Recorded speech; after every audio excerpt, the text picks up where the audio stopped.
All right. In this greater scheme of things, this might be really small. Not that big a deal. But for me, clearing out this front cab area is actually quite a big deal. Because now two people can sit up here.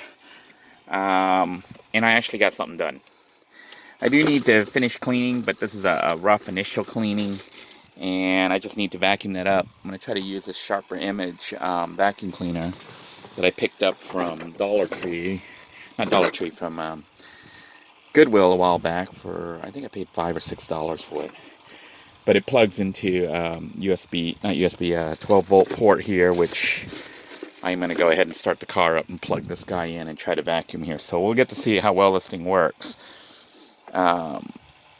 It's not that big a deal to clear out the cab, but it is for me because it had been messy like this since pretty much Hurricane Dorian. And then, after that, it just got worse. I never got to it. So we're going to vacuum this up, clean this up.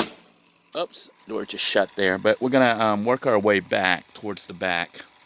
So it's not that late in the day. So I'll be able to vacuum this and maybe even do this living area. And if I can get the living area, that means this RV becomes usable as Hut 3.0. So I'll be able to come in here and cook and actually almost live in it. I can't sleep here and stuff like that, but I can come here and cook and continue to work and start to get some stuff done. But I think that the main thing is getting it organized and clean. I may go to the scrap yard and look for components like this, that need to be replaced. So that's a matter of me getting organized enough to write down a list of what I'm missing, and then hitting a scrap yard and then seeing if I can't find replacement components, fix the radio, get everything working, and have the RV actually be a real RV that one could travel in, but more importantly, I could live in it full time.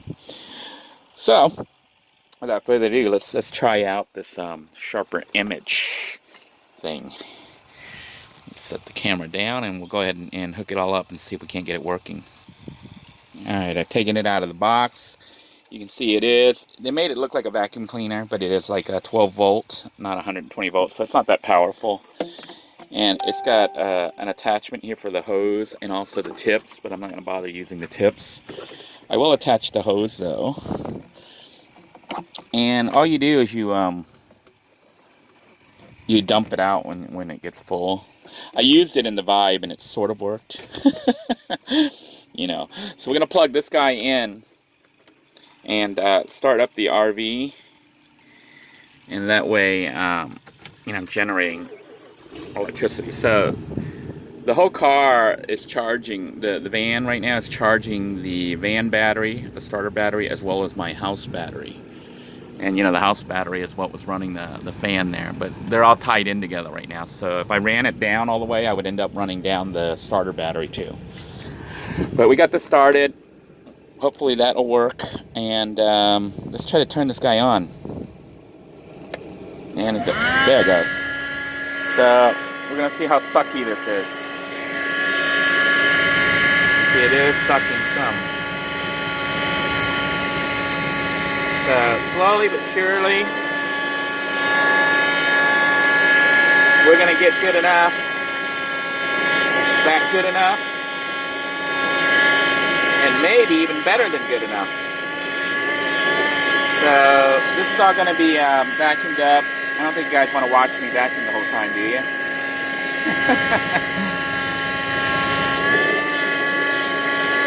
Yeah. So I'm going to vacuum this whole front cab area.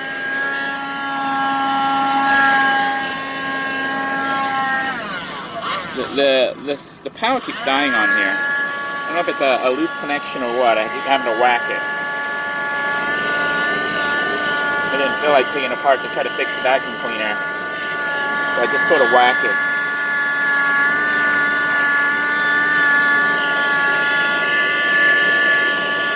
See how the little tiny stuff is getting vacuumed up. This is all like dirt and other stuff that was brought in when the vehicle was being worked on.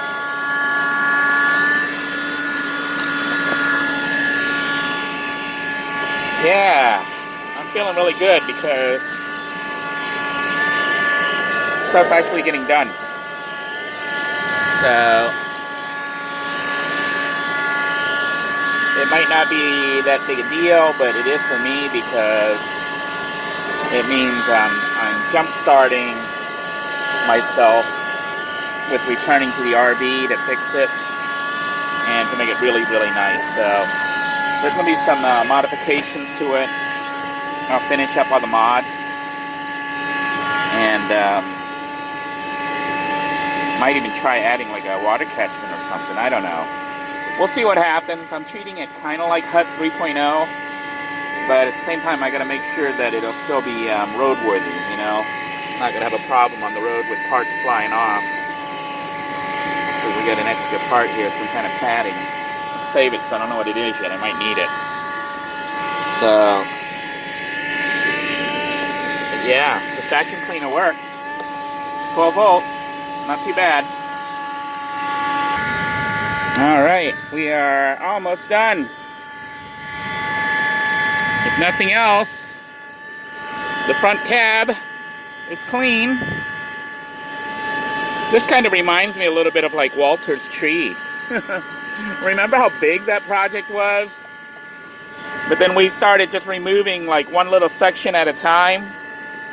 And before long, it was cleared away good enough. It may not be perfect. We might not be able to do things perfectly and exactly the way, you know, we envision it. But at least when we start on it, and we pick something that we can actually do, which, you know, in this case is this front cab, it makes the big job a little bit more manageable. And I actually did like all this section here already, but you see all the dust here is being cleaned. And my paint here, elastomeric, as well as regular white paint, which we're going to be using soon. And we're going to vacuum everything up and work our way back. So this is looking good. I'm actually pretty happy with myself because I got something accomplished. It was not the biggest deal, but for me, it is a big deal because I'm starting to get motivated. You know, it takes a while to kick in that self-motivation where you feel like you're actually making progress.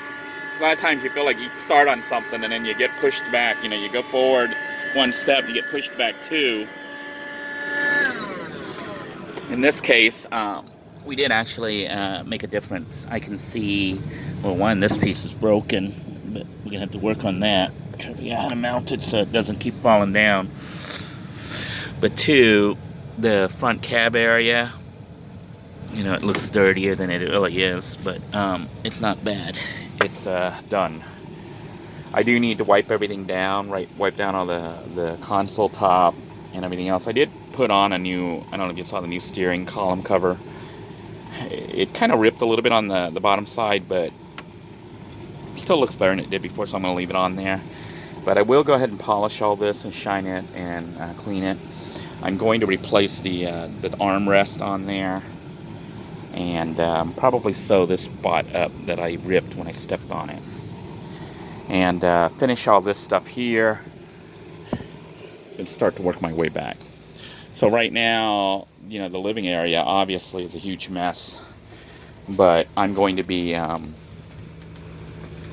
working my way back. So this bed thing actually has storage underneath, so I'm going to clear it out and start storing things out of the way. And I think once I start hiding things, but I got to make sure I can find them if I need them, you know, not so much hide them, but make a new home for them. I will be able to navigate, because like right now you can see we can't even sit. So when I clear all this stuff, I do need to mount this is a 2000 watt inverter, which will convert 12 volts to 120 volts. And the reason I got a 2000 watt inverter is I was hoping to run a small air conditioner with that thing off a large enough battery pack. But I'm thinking now that if I decide to try to run a small air conditioner, I may just go ahead and run it directly off a generator if I really needed air conditioning that bad. But the 2000 watt inverter would still be useful for running something like a refrigerator and other appliances. So I may get a battery bank. You know, right now this thing only has one battery as the leisure battery or the house battery, and it's like about 100 or so amp hours when it's fully charged and not drained. You know, but I'm thinking that at a minimum you would want at least 400. But 400 amp hours, even the cheap RV batteries, you're looking at probably about $600 or $700. That's like a month's rent. And then you got all that weight. So I'm debating. But if I get a 400 amp hour battery pack and I'm able to charge it through the alternator, that means I could run the refrigerator and 12-volt appliances inside the RV. Don't really want to run the air conditioner though, because that would drain the power so fast. It might run it for like 10 minutes, 10-15 minutes. So I would be able to run the RV off-grid 120 volts for a refrigerator, possibly a microwave one time, to use it to warm up something real quick. But then you'd have to charge it back up. And if it's hooked up to the alternator, it could charge while the vehicle's running. I don't know if you can hear the vehicle is running right now because I'm charging the batteries back up. I was using it to run the vacuum cleaner, but also to run this little fan that I got here that was blowing on me while I was working. So, yeah, air conditioning's blowing nice and cold. Although it's just blowing right out the vehicle because that side door's open. I'm going to guys shut the vehicle down and take a break and then start to shift back and see if we can't make any further progress.